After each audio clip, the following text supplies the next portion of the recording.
He kōna I purangi tēnei nā te reo irirangi o Aotearoa.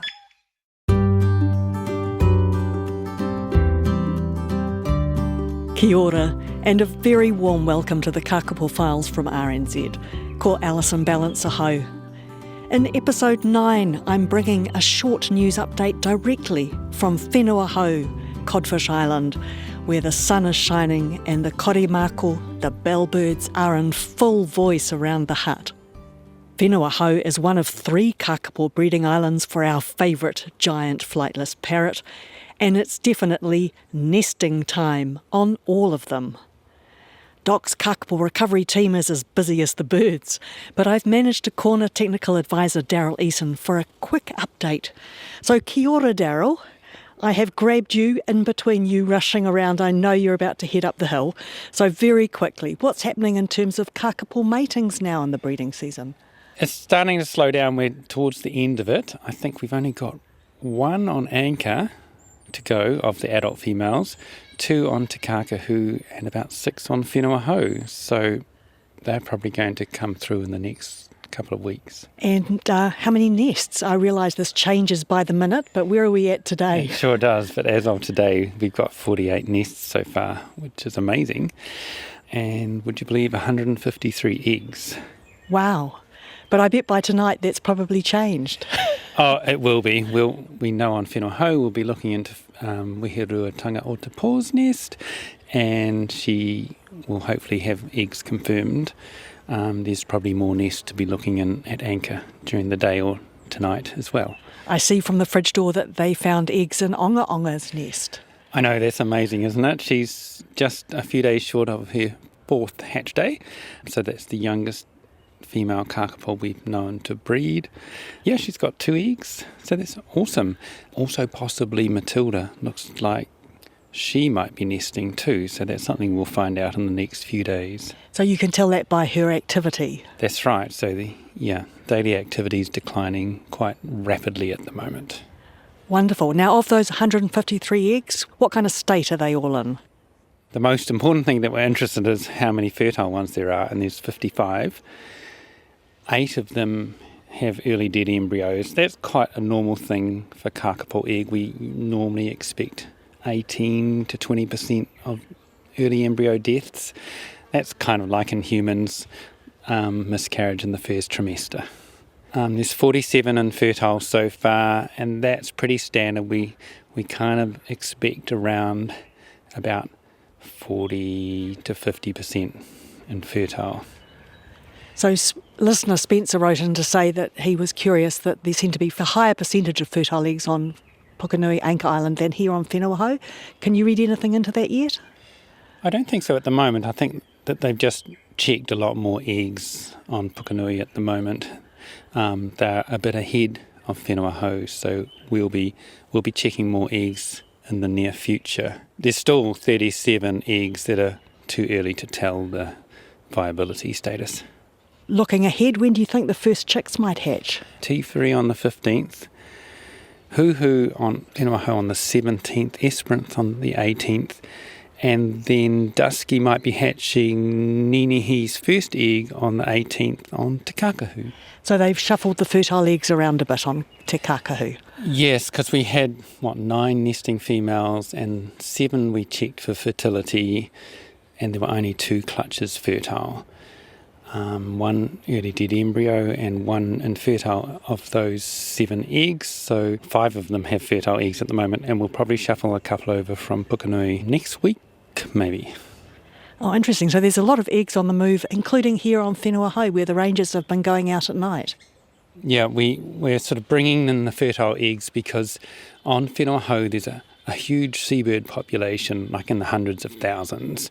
So they're nesting everywhere, and quite frequently the seabirds and the kakapo might be sharing the same cavity. So they won't be nesting together, but the petrels might be coming into the cavity and then they have their own burrow off to the side somewhere. And kakapo mums don't like anybody coming into their nest, so they'll defend vigorously.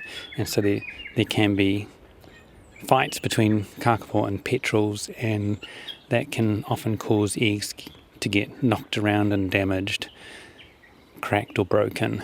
So here we bring most of them in for incubation, just for safekeeping. By the time they're ready to hatch, we kind of know the status of the nest and whether there's much petrel disturbance around the nest or not. So in the interim, they'll either have up to 2 infertile eggs each from other birds, just to understand what the real damage actually is from petrel and Kākāpō fights. And if we don't have enough infertile eggs, we'll be using 2 dummy eggs each. But the fertile eggs are all safely here in the egg room at base. Yes, by the time that they're about a week old, we've got most of the fertile eggs into the incubator. Now, there's a big news story this week that actually just happened last night. So tell me about the lost bird. Yeah, every so often some transmitters fail. And one of our birds, Tiaka, who was just moved down from Hauturu about 2 years ago, her transmitter failed 19 months ago. So she's been missing for all that time now.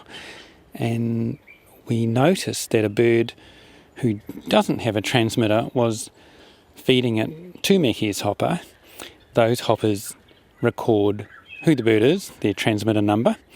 So we've been getting weights from a bird with no transmitter number, so we knew that a missing bird was feeding there. So last night, Danny and Lee went out and sat either side of the hopper, and we had a little transmitter on the lid so that when the lid opened, the transmitter went off.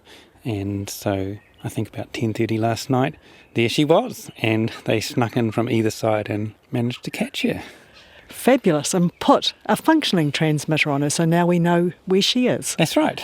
So from tomorrow, we'll be starting to get activity data from her new transmitter, and we'll start to find out if she is also nesting. Yeah, she may not be yet, but she's old enough too, and she may yet be ready to mate. Who knows yet? Well, we look forward to finding out what she's up to. Now, you're about to head out to do some more artificial insemination. How's that all going?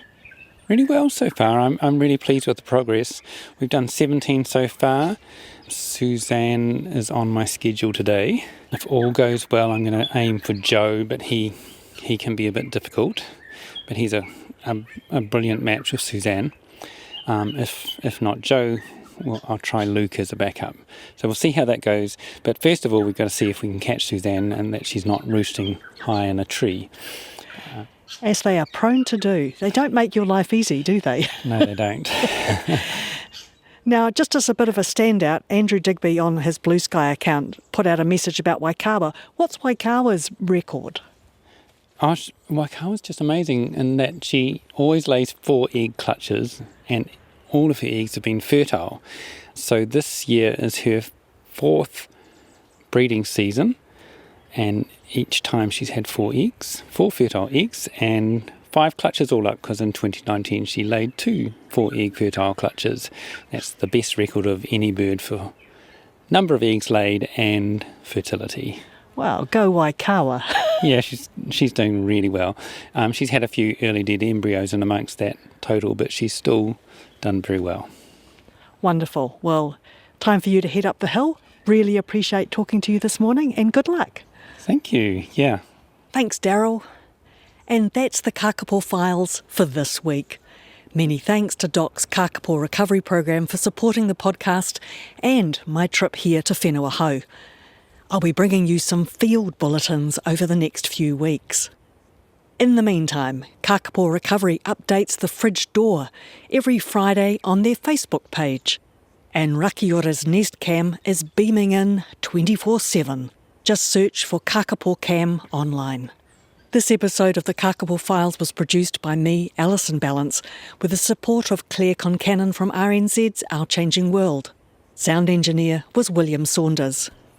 You can find us at rnz.co.nz or wherever you listen to podcasts.